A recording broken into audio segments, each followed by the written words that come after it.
Nós sempre começamos com uma reflexão que a gente tem chamado de gotinha de sabedoria.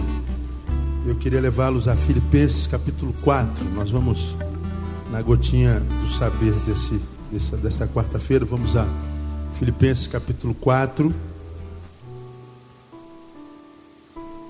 E vamos ler juntos versículos 6 e 7.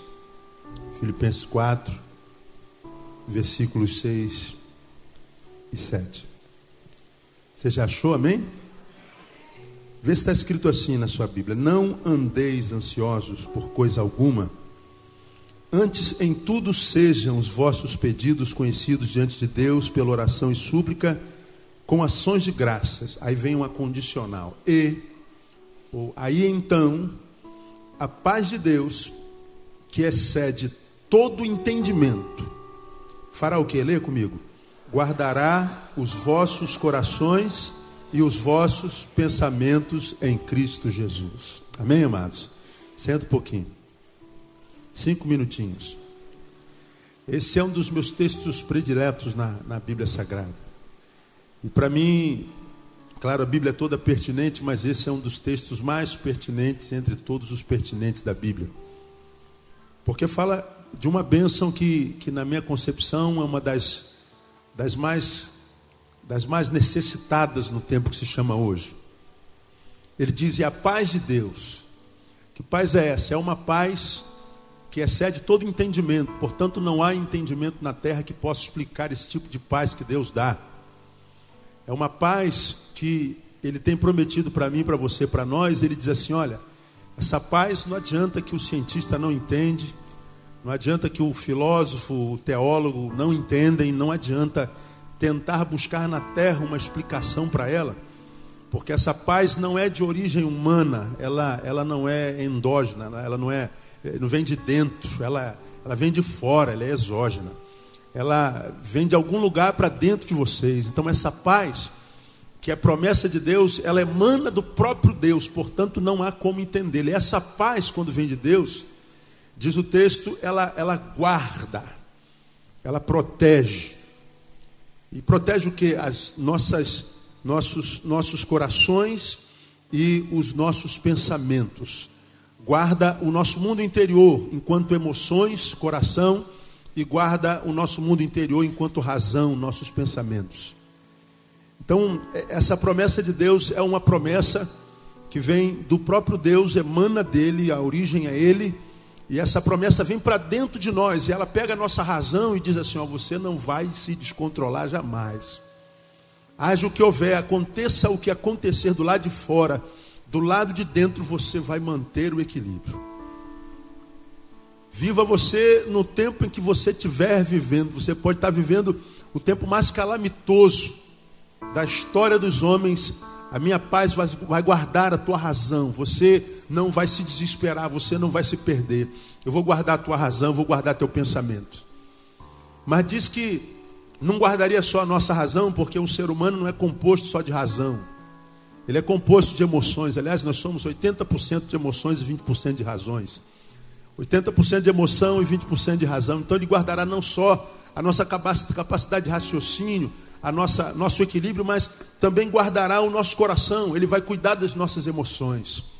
Ele está dizendo que nós não vamos perder o controle emocional, nós não vamos nos tornar vítimas das nossas emoções. É a paz de Deus que guarda o mundo interior. E eu tenho dito isso, porque nós vivemos num tempo, e eu tenho pregado muito sobre isso, que o que acontece do lado de fora tem exercido um poder grande para desequilibrar o que está dentro. O que você sente hoje quando você vê um policial?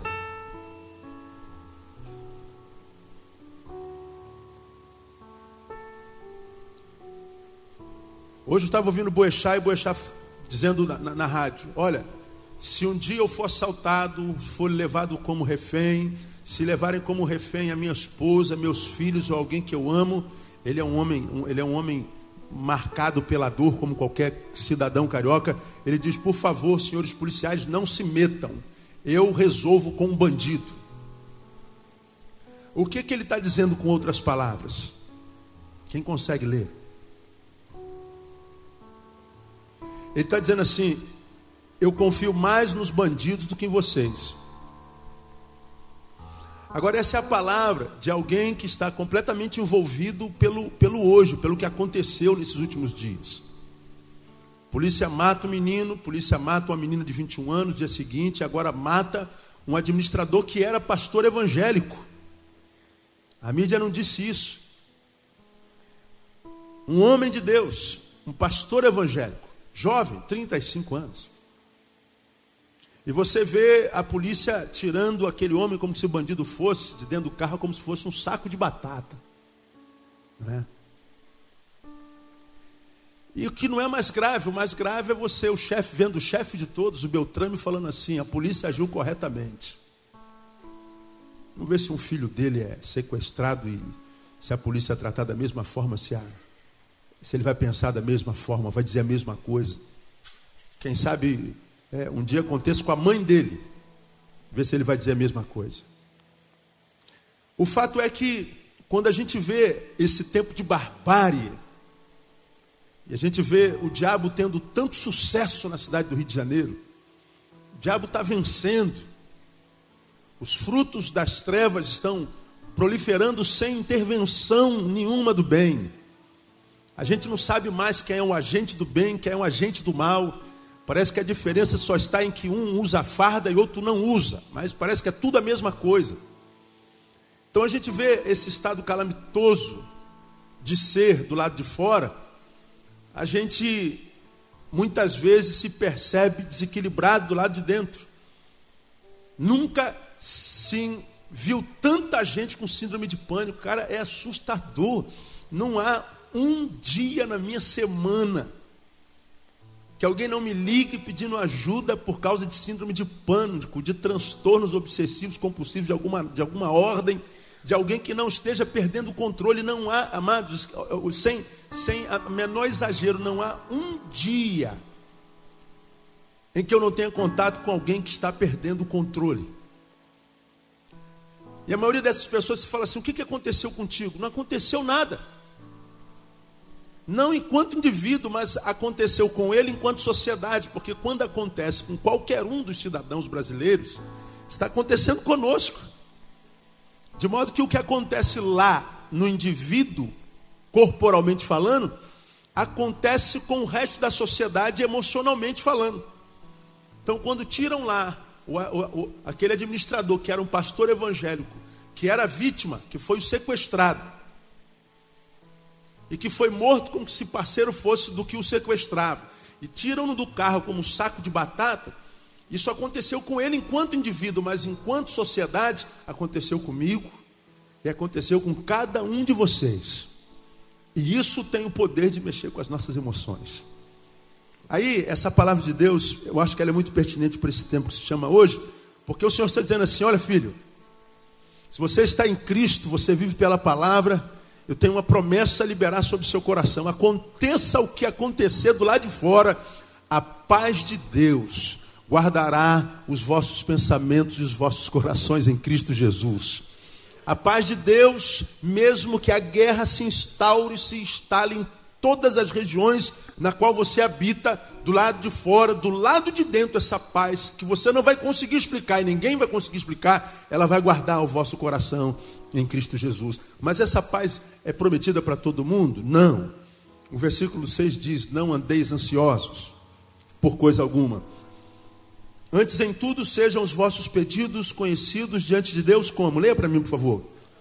Pela oração e súplica com ações de graças. Então ele está dizendo: a paz, ela é exercida e é uma realidade prometida para quem consegue vencer a ansiedade através da oração, é quem vive vida de oração. Oração e súplica. Oração você já aprendeu aqui há bem pouco tempo atrás. Infelizmente hoje virou sinônimo de petição. Toda vez que um crente vai falar com Deus, pede alguma coisa. Ninguém consegue orar sem pedir. Viramos um bando de pidões. A gente, quando vai falar com Deus, abre uma lista igual de supermercado, diz: ó Deus, abençoa meu pai e minha mãe, me dá um carro, me dá uma esposa, cura João, cura Maria, me liberta do bandido. A gente, quando vai orar, a gente não ora, a gente pede. Toda vez que a gente vai falar com um pai, o pai já fala: vem o pidão. Toda vez que ele fala comigo é para pedir alguma coisa. É porque nós aprendemos que oração é petição, só que oração e petição são coisas diferentes.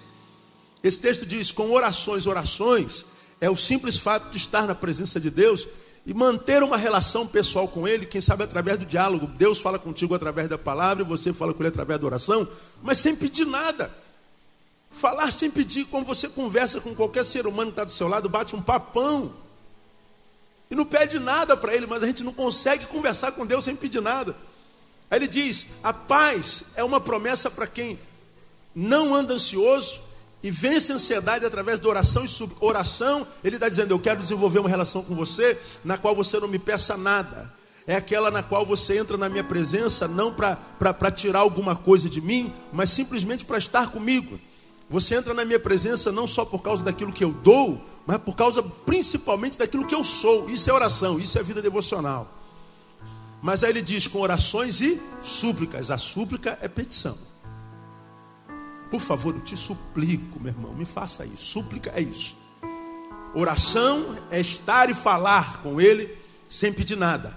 E nesse ínterim, nessa relação que a gente desenvolve com Ele sem pedir nada, Ele diz, vocês também podem pedir, vocês podem suplicar. Agora Ele está dizendo, não entra na minha presença só com súplica. Não entra na minha presença só para pedir. Não lembra de mim só para tirar alguma coisa de mim. Ele está dizendo oração e súplica. São duas coisas diferentes. Aí ele está dizendo, se você fizer isso, se você não for só um pidão, como é a maioria dos cristãos, que acham que é virtude, esse homem ora a beça, ele está dizendo, ele pede a beça. E às vezes a vida de oração dele não reverbera, não se transforma em qualidade de vida na vida dele, porque ele é um pidão. Ele não é uma pessoa de oração. Oração não pressupõe petição.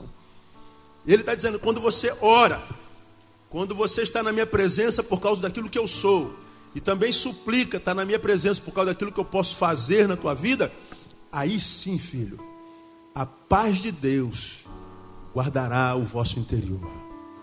A paz de Deus não vai permitir que o que aconteça do lado de fora roube a qualidade de vida que eu te dou do lado de dentro. Porque do nosso interior, diz a palavra, fluem o quê? Rios de águas vivas. Mesmo que nós estejamos no vale da sombra da morte. E nós estamos vivendo no vale da sombra da morte, irmão. O que você acha que é o vale da sombra da morte?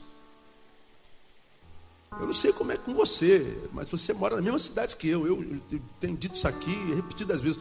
Quando eu saio de casa, eu abro o portão da minha garagem, eu ligo a minha moto e paro ali, sento na moto, Senhor, eu estou saindo, falei sobre isso domingo. Eu não sei se volto, só volto se o Senhor estiver comigo. Então eu te peço, sobe aí na minha garupa, ou então sobe na tua moto, vai como meu batedor, né? Vai abrindo as estradas para que eu possa passar em paz e voltar em paz. Bom, eu tenho ido e voltado há quase 42 anos, irmão. E você tem ido e voltado há quantos anos, irmão? Muitos anos, não é? É. E a gente tem que dar graças a Deus por isso. Porque é o Senhor acampando seus anjos no nosso redor e nos guardando de todo mal. Louvado seja o nome do Senhor. É Ele guardando do lado de fora, mas Ele também está dizendo, eu posso guardar do lado de dentro. Com a minha paz que excede todo entendimento. Você vai ver o mundo caindo, você vai ver todo mundo se desesperando, todo mundo arrancando o cabelo. Mas Ele está dizendo para você, não, filho. Você tem a promessa de uma vida equilibrada até o fim da tua vida. Mas você tem que desenvolver uma relação comigo de oração e súplica. Portanto, não tem a ver com frequentar culto, fazer campanha de prosperidade, fazer campanha de cura, campanha de não sei o que, campanha de não sei o que lá, subir monte, fazer jejum e libertação, e faz um monte de parafernália e a vida continua a mediocridade, né? E o Senhor está dizendo, se você orar, relacionar-se comigo sem me pedir nada, deixa de ser pidão.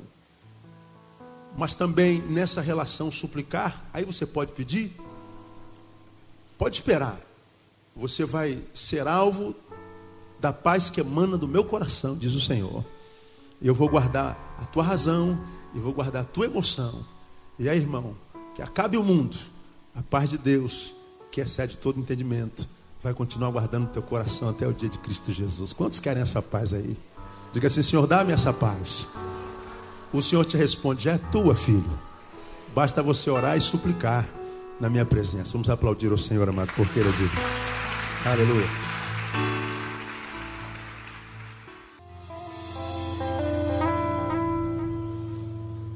Glória a Deus.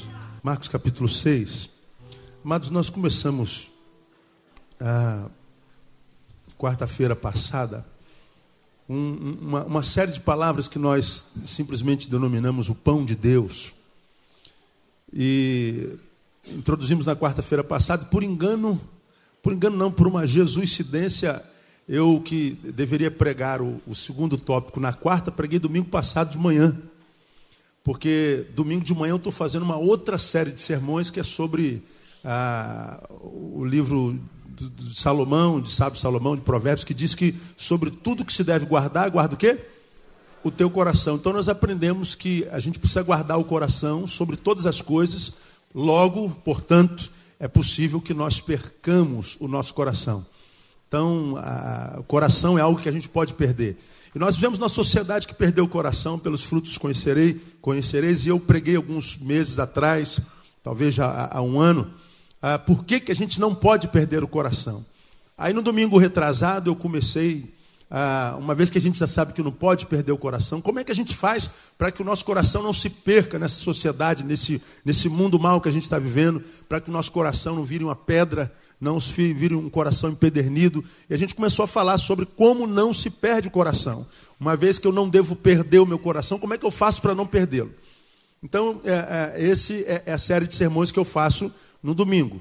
E nas quartas-feiras, o pão de Deus. Eu inverti lá as bolas e preguei o segundo tópico do pão de Deus domingo passado, de modo que eu vou dar uma recapitulada hoje, né? E na quarta-feira que vem a gente então volta com o terceiro tópico, né? Eu poderia vir por segundo tópico agora, eu fiz a introdução, primeiro tópico domingo passado, eu podia vir com o segundo, mas muita gente de quarta-feira não frequenta a igreja domingo de manhã, então só vou dar uma como é que se diz? Recapitulação, né? Uma revista no que nós já pregamos. Aí na quarta-feira que vem a gente volta com o segundo tópico sobre o pão de Deus. Bom, 6, versículo 30 de Marcos. Você já abriu aí, amém? Esse é o texto em que, nós não vamos ler todo de novo, acontece a primeira multiplicação dos pães. E nós aprendemos que haviam ali 5.000 homens, mas historiadores concordam que se somasse àquela multidão, homens e mulheres, chegaria a algo em torno de 15.000 pessoas. E nós aprendemos que o enredo do milagre foi que aquela multidão começou a seguir a Jesus. Chegou a hora do almoço, a hora de comer alguma coisa, estava chegando a hora de comer alguma coisa. Os apóstolos chamam Jesus no cantinho e falam assim: mestre, olha só, nós não temos como alimentar essa multidão toda e é melhor a gente mandar esse povo embora, porque o povo com fome não raciocina bem, a gente pode ter problema. Então vamos despedir o pessoal para que eles vão pelas vielas, pelas esquinas, para poderem se alimentar, vamos mandar embora. Aí Jesus dá uma ordem absurda, dá-lhes voz de comer. E eu disse naquela introdução que eu fiquei imaginando a cabeça dos apóstolos, olhando para Jesus sem dizer nada, mas pensando: Jesus parece que, não sei, ele parece que não tem juízo. Como é que ele tirou da cabeça a ideia de que a gente possa imaginar 15.000 pessoas? De onde ele tirou essa ideia? Ele sabe que nós estamos duros, não temos dinheiro para alimentar 15.000 pessoas. E eles falaram: nós não temos como, como é que vamos fazer? Vamos gastar uma fortuna para alimentar essa multidão toda? Aí Jesus: o que vocês têm aí? Nós não temos nada. Jesus diz: e de ver. Eles passeiam no meio daquela multidão todinha perguntando quem é que trouxe pão, quem é que tem que comer aí, quem trouxe alguma comida aí. E eu fiquei imaginando um monte de gente olhando para o lado e ninguém dizendo que trouxe nada. Quem trouxe um pãozinho, quem trouxe um peixinho, ia ficar quietinho. Eu sou bobo de falar que eu trouxe alguma coisa. Eu só sei que eles conseguiram tirar daqueles 15.000 homens e mulheres e crianças, o que mesmo? Quem se lembra? 5 pães, 2 peixinhos. Aí trouxeram para Jesus e falou assim: Jesus, olha aqui o que nós conseguimos. O senhor está convencido agora de que a gente tem que mandar esse povo todo embora? Aí Jesus disse, em outras palavras: não, 5 pães e 2 peixinhos, se a gente fizer a conta, dá para alimentar 15.000 pessoas, não dá? Aí domingo passado nós pregamos sobre isso, e falei assim: ó, quantos aqui, sinceramente, de manhã cedo, sozinho, come 5 pãezinhos? Aí teve uma multidão de gente que levantou a mão. Falei: misericórdia, né? Você não estava lá naquela multidão, então até dava para todo mundo comer. Então, tem gente que come 5 pães de manhã, 3 pães, 4 pães de manhã, e se der mais ele come mais também. O cara tem uma solitária em depressão, não é? Tão só que ela só come, não é? Aí eles apresentam 5 pães e 2 peixinhos. Jesus, ao contrário de tudo, fala assim: não é o suficiente, ué. Mas, Senhor, como é que o Senhor está fora de si? Hoje vamos orar por Jesus, porque Jesus não sabe o que está falando. Aí Jesus mandou arrumar a cesta, jogou os 5 pães e os 2 peixinhos dentro. O fato é cômico, irmão, se você parar para pensar. Jogou dentro de uma cesta, é só mandar o povo me pegar. Falei: pô, Senhor, como é que eu vou sair no meio dessa igreja grande, cheia desse jeito, com 5 pães na hora da ceia? Não vai dar. No primeiro banco vai acabar, rapaz, não tem como. Vai lá, meu, cala a boca, Pedro, vai lá e serve o povo. Aí ele foi servindo o povo foi tirando pão, foi tirando pão, foi tirando pão, e chegou 10 pessoas, 20 pessoas, 1.000 pessoas, 5.000 pessoas, 10.000 pessoas, o pão não acabava, o peixe não acabava, todo mundo comeu. Tio, pode repetir? Pode. Aí o pessoal veio, repetiu. O texto diz que eles se fartaram, ainda sobrou um monte de cestos cheios de pão.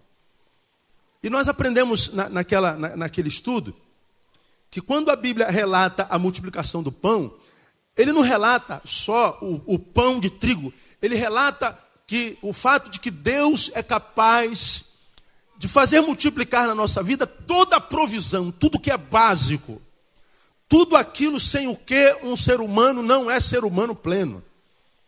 O pão não é só o pão de trigo, o básico. O pão é também a vestimenta, o pão é o afeto de alguém, o pão é uma família equilibrada, o pão é o sustento de todo dia, o pão é o sapato sobre o pé, o pão é aquilo que Jesus fala assim: olha os lírios não são só lírios, são planta, mas nem Salomão em toda a sua glória se vestiu como eles. Olha lá o pardal não trabalha, não tem preocupação, não semeia, mas vosso Pai Celestial nunca deixou que aquele passarinho passasse fome. Você nunca viu um passarinho morrer de fome, já viu na sua vida? Eles falaram: é verdade, nunca parei para pensar nisso.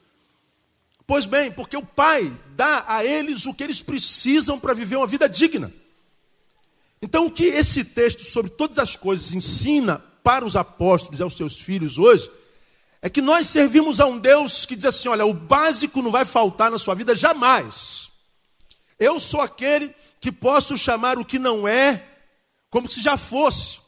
Não havia pão para todo mundo, então aquele pão para todo mundo não era. Mas na cabeça de Jesus já era, e sempre foi, desde sempre. Então o pão, ele está dizendo assim: Deus é capaz de fazer com que o básico chegue a nós de qualquer jeito, de uma forma ou de outra. De uma forma ou de outra. Seja lá o que for, o que a gente chama de pão. Só que, embora essa seja uma realidade bíblica, não é em todos os filhos de Deus uma realidade existencial. Quantos crentes você não conhece, quem sabe você é um deles, que a vida é marcada pela ausência do básico. A vida é marcada pela falta de tudo. São crentes cuja marca é a derrota, cuja marca é o fracasso.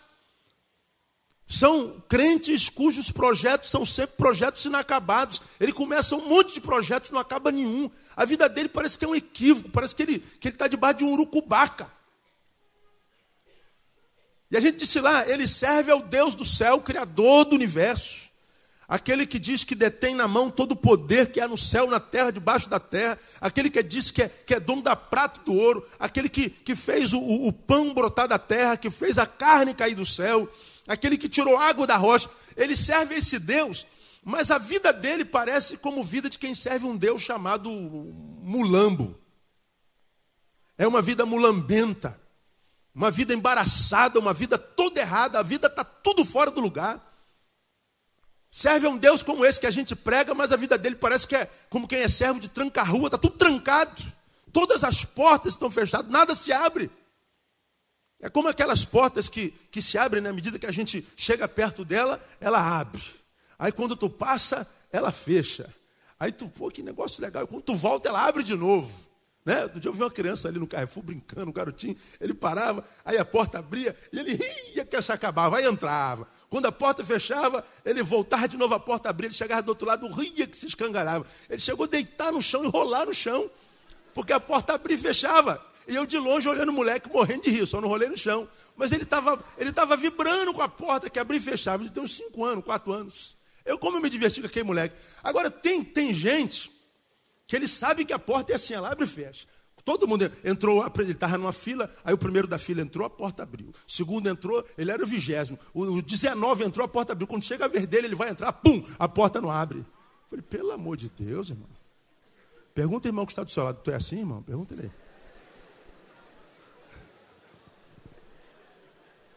Rapaz, houve vida embaraçada de algumas pessoas. Agora, quando a gente fala assim, numa oratória divertida, a gente consegue rir.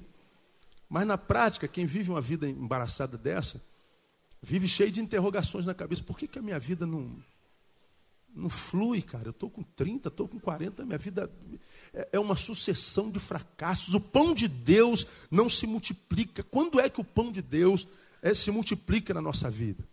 E foi sobre isso que a gente começou a conversar naquela oportunidade. No domingo passado, e aqui eu vou terminar, a gente aprendeu que o pão de Deus, quando é que Deus multiplica o pão dele na nossa vida? Quando é que isso acontece de fato? Porque nós já aprendemos que não há na Bíblia nenhuma promessa solta. Solta como que Deus falou assim, eu vou fazer isso por você, e simplesmente basta você sentar, cruzar a perna e dizer assim, agora é só fazer acontecer, Deus. Você vai morrer de fome.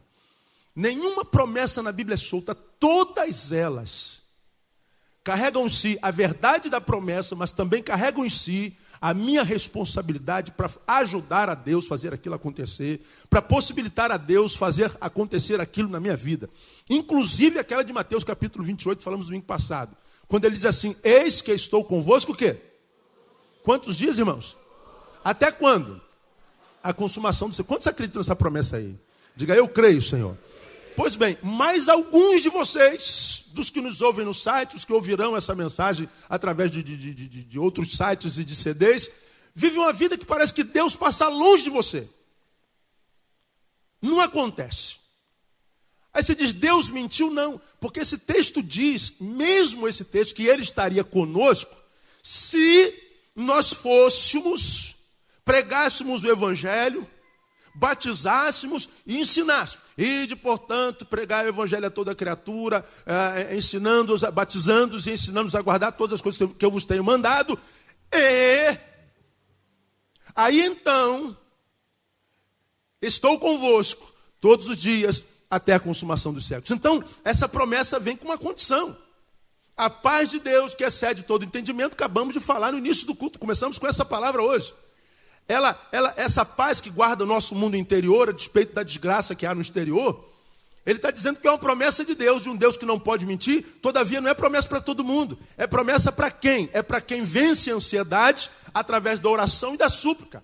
Não andeis ansiosos por coisa alguma, antes sejam vossas necessidades conhecidas diante de Deus através da oração e súplica, e a paz de Deus, que excede todo entendimento, guardará. Então, quando é que a paz de Deus excede todo entendimento, guarda o nosso coração? Quando a gente vive uma vida de devocional, uma vida de oração, uma vida de súplica. Então, a promessa de Deus nunca é solta. Ela traz em si a nossa responsabilidade. Então, quando ele diz que ele multiplica o pão, ele multiplica mesmo, mas carrega nessa promessa uma responsabilidade do Neil. Porque se o Neil não cumprir a sua parte na relação que eu tenho com Deus, quando um noivo e uma noiva se enamoram, quando eles desenvolvem um relacionamento, ora, não adianta o Neil cumprir o papel de noivo e a noiva André não cumprir. Nós nos amamos e o amor pode ser verdadeiro, mas se nós não cumprirmos as obrigações que nos cabem, não estão escritas em papel nenhuma, mas elas vêm inerentes ao amor que a gente nutre pelo outro. Se a gente não cumpre, só um cumpre, a relação acaba mesmo que seja muito amorosa.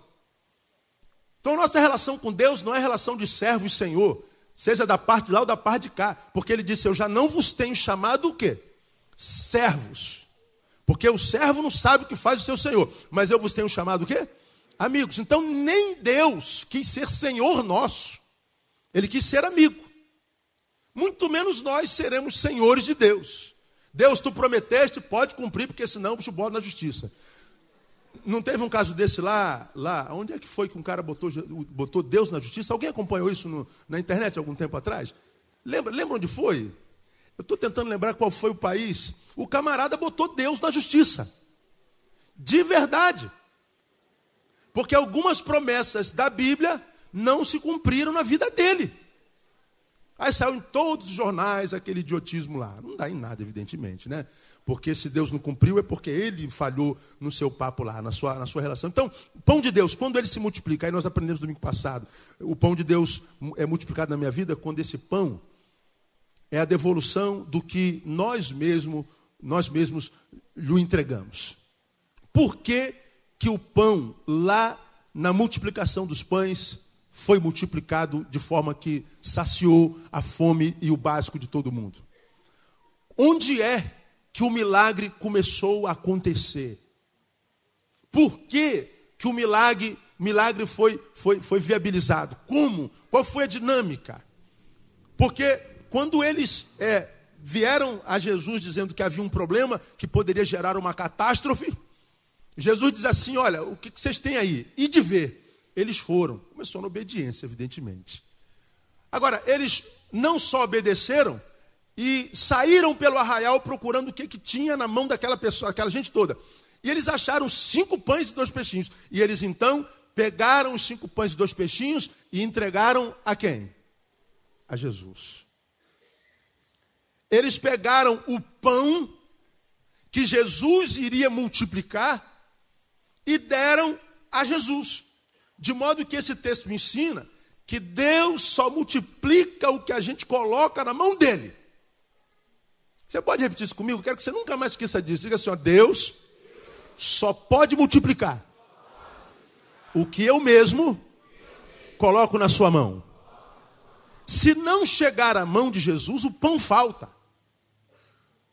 Se nós não lhe dermos a matéria-prima, o pão falta. É por isso que há muita gente vivendo muita necessidade, mas necessidade... Gente, tem gente que passa pela vida, ele nasce, morre, sem nunca ter vivido, como eu tenho dito. Ele nasceu, passou pelo seu caminho alguns anos, morreu, nunca viveu, passa pela vida sem conhecer a vida. Se chegar lá no leito de morte dele e falar assim, ó, valeu a pena no que a tua vida, irmão? Não valeu em nada, pastor. Como eu atendi agora essa semana, ontem de manhã, ou ontem de manhã, a mulher com quase 50 anos falou assim, pastor, até hoje, com quase 50 anos, eu não sei a que eu vim esse mundo. Eu não sei o que eu vim fazer aqui nessa terra. Eu estou caminhando para 50 anos, 48, 49, um negócio desse. E se o senhor me perguntar qual é a minha missão, qual é a razão de eu estar vivo, até hoje eu não sei, porque a minha vida não justifica a própria vida. Eu não tenho razão para acordar de manhã, eu não tenho razão para estar consumindo o oxigênio da terra, porque a minha vida parece que não tem sentido, não tem utilidade. Se eu não existisse, acho que seria mais lucro para o planeta. Então é uma pessoa que nasceu, sente que vai morrer e até agora ainda não se encontrou com a vida. Aí é crente, membro de uma igreja evangélica. Agora, como é que pode uma pessoa a quem nós atribuímos a verdade da palavra que diz, pelo que se alguém está em Cristo, ele é o quê? Nova criatura. O que acontece? As coisas velhas passam e tudo se fez novo. Só que na vida de muitos crentes, essa novidade de vida só se estabelece enquanto verdade concreta no início da relação com Deus, é no tempo do primeiro amor. É aquele crente que quando descobre a fé, aí tem uma experiência do novo nascimento, então ele fica crente para burro, ele quer salvar até o cachorro dele, prega até para a pulga do cachorro. Ele se torna um crente chato, ele quer salvar a mãe, a mulher, o patrão, o empregado, ele quer salvar todo mundo. Aí todo mundo vaza dele porque ele virou um crente bitolado, chato, esse cara está fanático. E ele não entende como é que as pessoas não entendem a fé dele. Ele está no primeiro amor. E esse tempo é um tempo gostoso, todo início de namoro é bom, né, irmão? Quando a gente troca o primeiro olhar, e aí você está lá naquele cantinho da igreja, ela está lá no outro cantinho, aí você estica o pescoço assim, aí vê que ela está olhando para você, vocês riem, ela riu para mim. Né? Aí o pastor está aqui dando uma de palhaço, pregando, mas ele não está nem sabendo o que o pastor está pregando, ele olha para lá de novo e ela está olhando para ele. e tal. Aí começa a mexer um negócio aqui dentro, cara. Aí acaba o culto, aí você está sentado naquele canto, podia sair por aquela porta lá, não, tu dá a volta lá atrás, sai lá por aquela porta, porque ela está sentada lá do outro lado. E aí, tudo bem, como vai? Meu nome é Eustáquio, o seu é Eubular. E aí, legal, olha, eu tenho te observado, tenho orado por ti, é o papo do crente. Tem sentido de Deus de orar por você, oh, que bom, Jesus é bom, né? Pois é. Aí troca o telefone, aí no dia seguinte tem um torpedozinho, aí você vai no culto domingo, no culto do amigo, olha, eu posso considerar você minha amiga, dizer que você é minha convidada? Claro, mas em Cristo nós somos todos amigos, irmãos, né? Aí bota Jesus no meio dessa carnificina, né? É bom demais. O início da paixão, irmão, é uma coisa gostosa. A gente fala no telefone 2 horas por dia, a cada 2 horas. A gente manda 200 e-mails, fica no MSN 24 horas por dia. A gente tem assunto para tudo. Mas, quando a relação vai desgastando, a gente vai perdendo a motivação que tinha. Quando tu está lá do outro lado, já está com não sei quantos anos de namoro e até hoje não casou, ela está te cobrando, tu não vai casar não, safado. Estamos namorando há 10 anos e você não toma partido, meu pai está querendo matar você porque você não toma partido. Aí ele senta lá, ela senta lá, aí ele dá uma olhadinha de rabo de olho, se ela estiver olhando, ele baixa a cabeça. Mudou. Ele está sentado lá, ele sai rastejando assim, ó. Vai embora. Antigamente ele dava a volta, saia para sair perto dela lá. No início tudo são flores, no final é que a coisa fica ruim. Muitos crentes são assim, no início tudo flores, irmãos. Só que a maioria dos crentes do tempo que se chama hoje não conseguem manter em si o que eu chamo da bênção da longevidade. Começam a fé num ritmo de muita intensidade, mas de pouca duração. O evangelho não se estabelece como verdade inquestionável e eterna. Não flui, o rio não flui constantemente, vira uma cisterna rota, como diria Jeremias, de água parada. E aí a vida que é cíclica, que é dinâmica e profusa, de todo mundo vai rolando, a vida vai desenvolvendo e a vida dele vai ficando para trás. Ele tem a sensação de que está andando para trás, porque quem está parado está andando para trás, porque a vida se movimenta muito rápido. E às vezes essa pessoa cai na desgraça de se tornar apenas um religioso, membro de uma igreja evangélica, que virou, quem sabe, um diácono, um presbítero, um obreiro, um pastor, que vira um profissional da religião.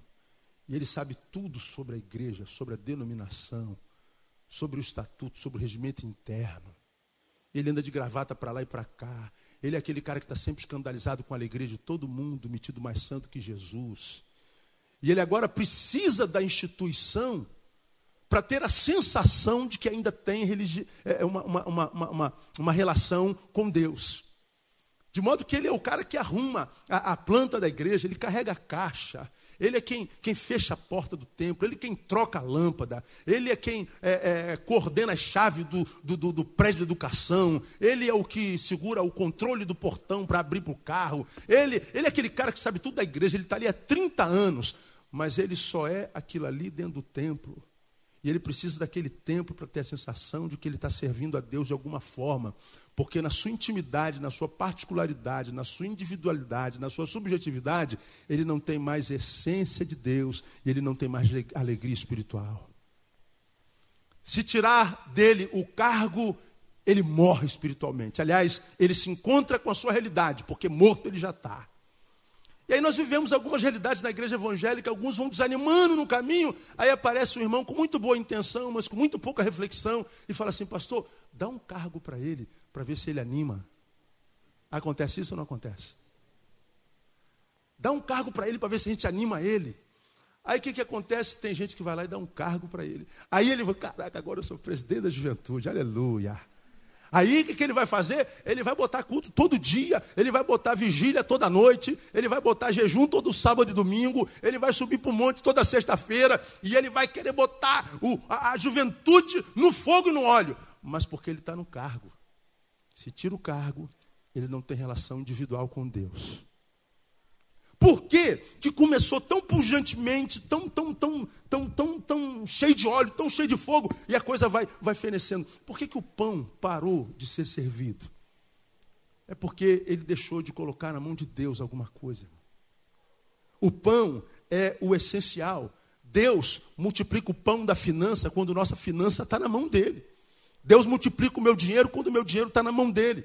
Porque nós aprendemos aqui há bem pouco tempo atrás que Deus só dá dinheiro quando aquele que recebe o dinheiro de Deus coloca o dinheiro onde Deus quer que ele coloque o dinheiro.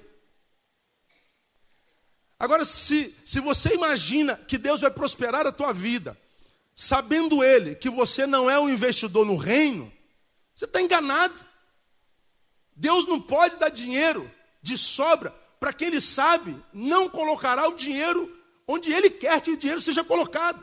De modo que se você tem dinheiro, não coloca aonde Deus quer que você coloque, cuidado, porque você pode vir a ficar sem esse dinheiro logo, logo, porque ele não está vindo de Deus.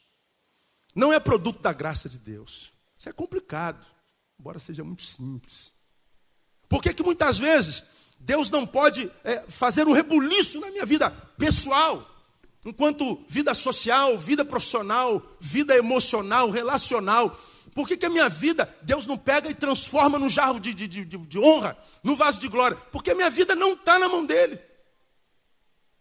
Deus não pode multiplicar a minha vida, fazer minha vida fluir, se eu não estou no altar.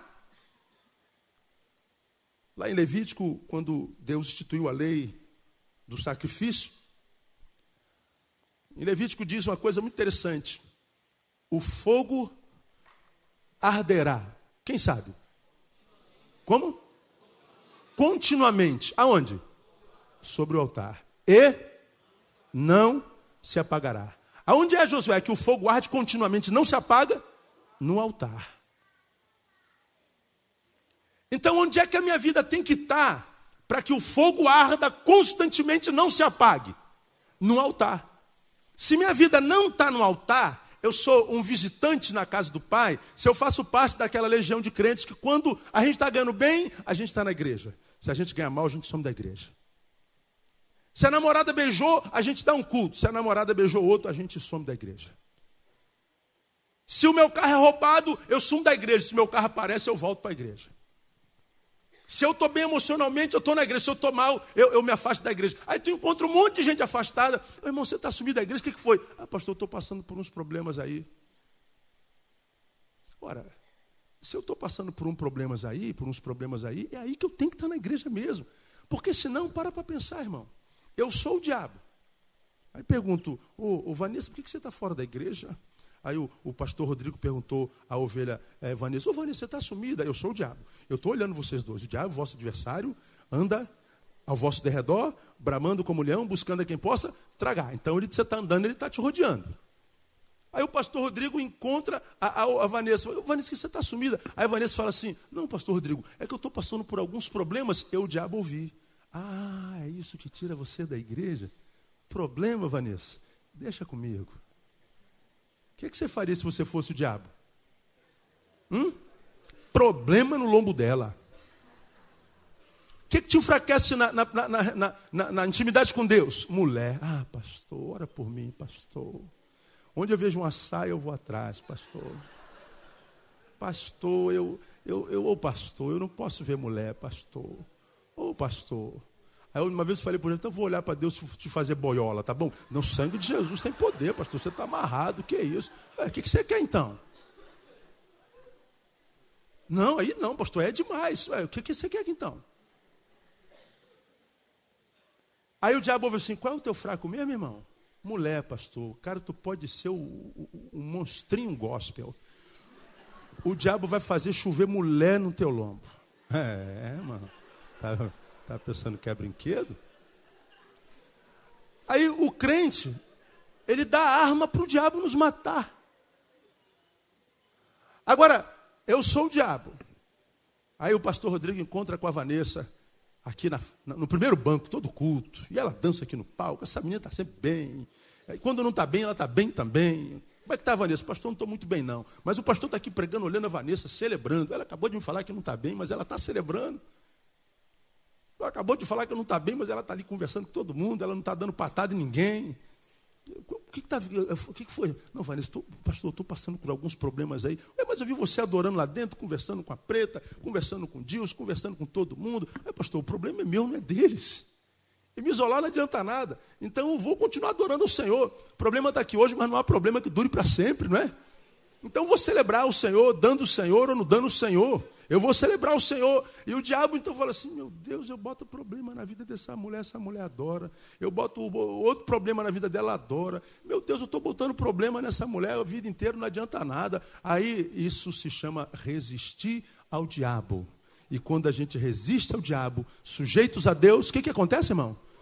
O diabo foge de nós. Isso é resistir ao diabo. Agora a gente tem aprendido por aí que resistir ao diabo é subir monte. Aí tu sobe um monte, o diabo parece que cresce na tua vida. Quanto mais eu oro, mais assombração, mais demônio me aparece. Quanto mais eu peço a Deus para vencer essa tentação, mais a tentação se robustece. É lógico, você está tentado. Tua tentação é verídica, é tácita, ela é concreta. Aí você pensa assim, Senhor, me ajuda a vencer a tentação de mulher, pastor. Hoje, Deus, Jesus, eu quero amarrar toda mulher no nome de Jesus. Olha, eu não quero mais ver mulher, eu quero ficar cego de mulher. Eu mulher, ó Deus, eu mulher. Aí você, para orar, para vencer a mulher, você tem que falar em mulher. Aí quanto mais tu fala em mulher, mais a mulher cresce dentro de você.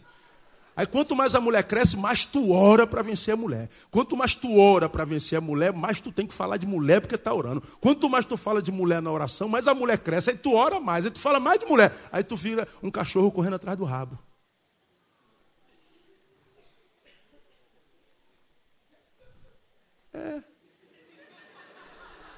É teu problema, Josué, né? Não, né? Josué é outro. Aí você vê, a gente mostra isso com muita simplicidade, a gente se diverte aqui, não é? Mas é a mais pura verdade. O diabo sabe que você murmura, blasfema, xinga palavrão, tua boca vira uma fonte de morte quando tocam no teu dinheiro. Quando você perde dinheiro, você perdeu R$2, pronto, o mundo acaba. Aí tu murmura, tu blasfema. O diabo sabe como é que ele vai atingir teu coração, porque ele percebeu que quando ele toca no teu dinheiro, você quer morrer. E ele vai tocar no teu dinheiro. Ele vai mandar o devorador, ele vai mandar o consumidor, ele vai mandar todo mundo para consumir. E você vai plantar, não vai colher, porque você deu para ele de mão beijada a tua fraqueza. Agora não, tu está com dinheiro, tu dá glória a Deus e dá o dízimo, está duro. Eu falo, Senhor, eu estou duro, não tem nada para ofertar hoje, mas eu vou te ofertar o meu melhor louvor, a minha melhor adoração, Senhor. Eu vim só com a passagem de vinda, eu vou ter que voltar a pé, Jesus. Eu não tenho nenhuma pratinha de 10 centavos, mas eu estou aqui apresentando meu sacrifício de louvor. Aí o diabo fala assim, meu Deus, esse cara está com dinheiro, ele adora, está duro, ele adora, não adianta tocar no dinheiro dele. E Deus leva, olha assim, é verdade, esse meu servo, ele estava com 20 mil ontem, hoje ele está devendo 20 mil, e ele está aqui com o mesmo espírito, com a mesma face, com o mesmo olho, portanto ele não liga para dinheiro. Anjos, libera dinheiro sobre esse menino aí, e o dinheiro vai chegar na tua vida no nome de Jesus, porque você está colocando na mão dele. Muitas famílias não são abençoadas porque não estão na mão de Deus.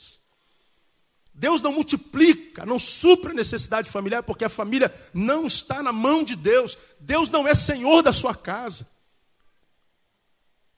É uma casa onde Deus não é convidado a estar. Deus não pode agir no teu presente, porque o teu presente não está na mão de Deus. O teu presente está chafurdado, viciado do passado. O passado é mais presente no teu presente do que o próprio presente. Isso chama culpa. Deus não pode abençoar o teu presente porque teu presente não está no altar, porque teu presente está invadido pelo futuro. Isso é preocupação. Aí o presente não flui, o presente é uma tristeza. O hoje é o pior dia da tua vida. E é o único dia que existe na nossa vida, é o hoje. Agora, se a gente entrega a Deus o nosso hoje, significa dizer que quando amanhã se transformar em hoje, ele já está na mão de Deus. Quem entregou hoje e o futuro, de modo que o resto, irmão, é com Deus.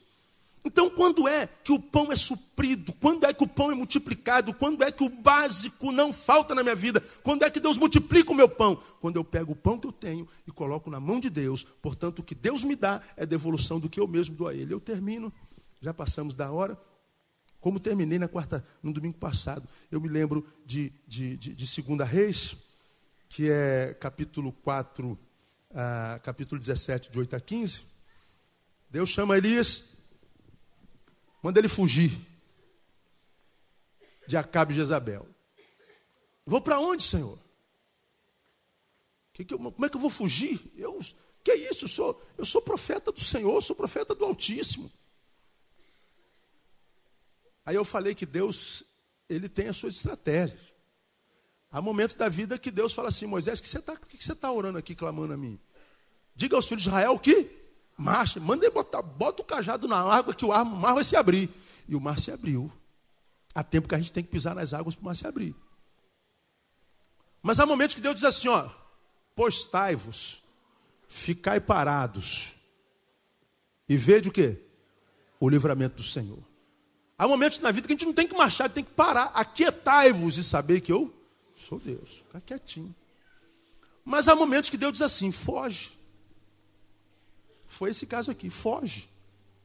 Ele diz: foge da idolatria, foge da prostituição. Ele está dizendo assim: esse tempo, se você encarar, você perde. Então nós temos que ter discernimento de Deus. Há tempo que eu tenho que meter o pé na parede, meter o pé nas águas e o mar vai se abrir na autoridade do nome de Jesus. É verdade, às vezes acontece. Mas há momentos que Deus fala assim: ó, não faça nada, não se mexa.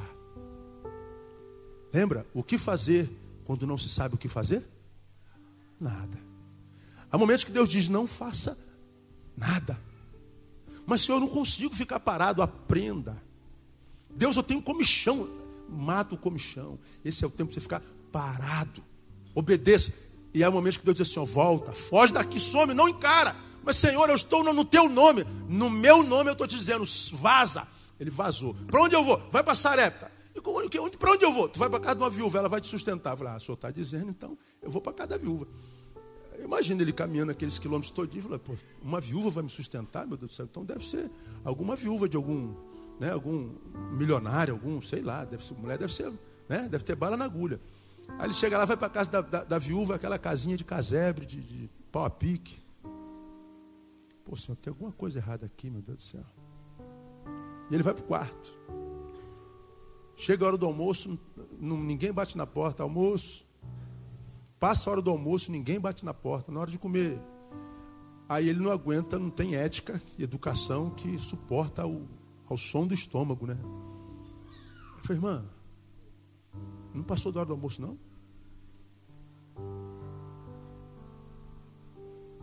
Aí a mulher falou assim: que almoço que você está falando? Almoço?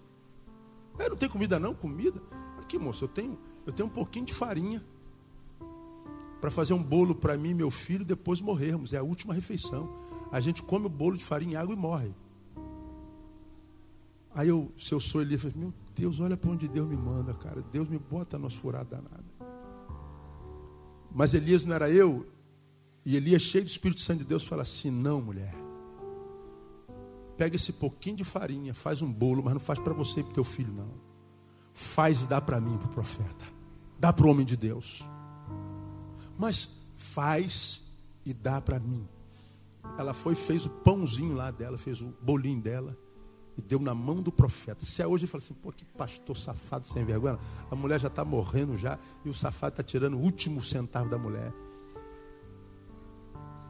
Mas Elias sabia o Deus que servia. Ele sabia que Deus ia fazer alguma coisa na hora. E a mulher então fez o bolo, deu para Elias. Elias comeu.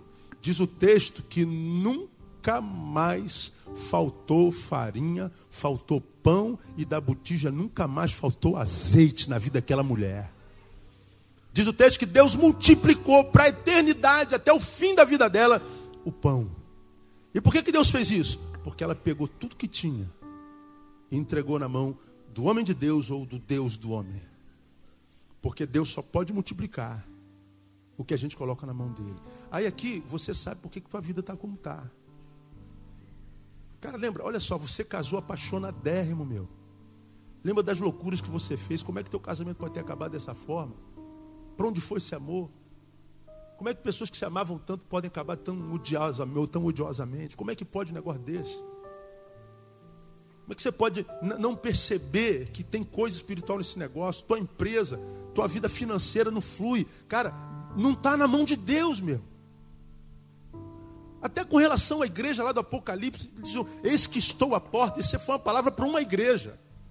Ó igreja, eu estou na tua porta aí. Bato. Se alguém aí abrir, o que é que ele diz? Eu entrarei, cearei e farei nele morada. Agora, e se a igreja não abrir a porta? Ele fica do lado de fora.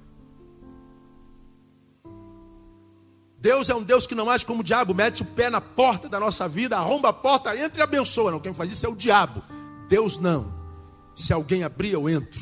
Se colocar na minha mão, eu multiplico. Mesmo que ele diga, eu tenho chave de todas as portas, e a porta que eu fecho ninguém abre, e a porta que eu abro ninguém fecha. Ele tem a chave de todas as portas, inclusive do inferno.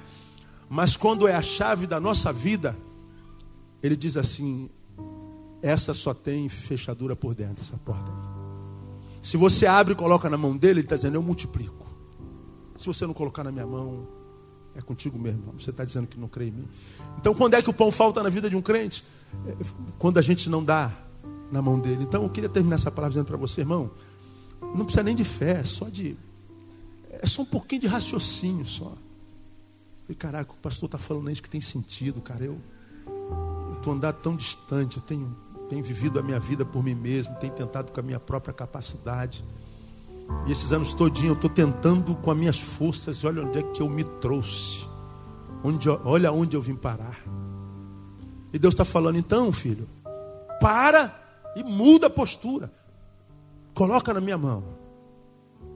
E você vai ver se Deus não vai multiplicar o pão no nome de Jesus. Se um Deus que transforma 5 pães em alimento para 15 mil, imagina o que Deus não pode fazer numa vida. Agora, enquanto a tua vida for só sua, vai ficar aí com esse complexo de inferioridade mesmo. Se sentindo gorda, feia, burro, infeliz e tendo que mentir para todo mundo que não se vê assim quando não se olha no espelho. Uma mentira. Deus está dizendo, o que eu quero para a tua vida é que você pare de ser uma mentira para si mesmo. Porque eu posso fazer muito mais abundantemente além daquilo que você pensa ou pede. O que você sonha ser na vida, irmão? Para você é um sonho. Mas se esse sonho estiver na mão de Deus, já é uma realidade no tempo de Deus. Porque Ele é o que chama as coisas que não são como se já fossem. Porque o que você sonha ser, para você é sonho, para Deus já é. Mas só se torna realidade quando você faz a sua parte. Porque a promessa já está feita. Quem tem entendimento, entenda. Quem tem ouvidos, ouça o que o Espírito diz à igreja. Deus abençoe você com toda a sorte de bênçãos.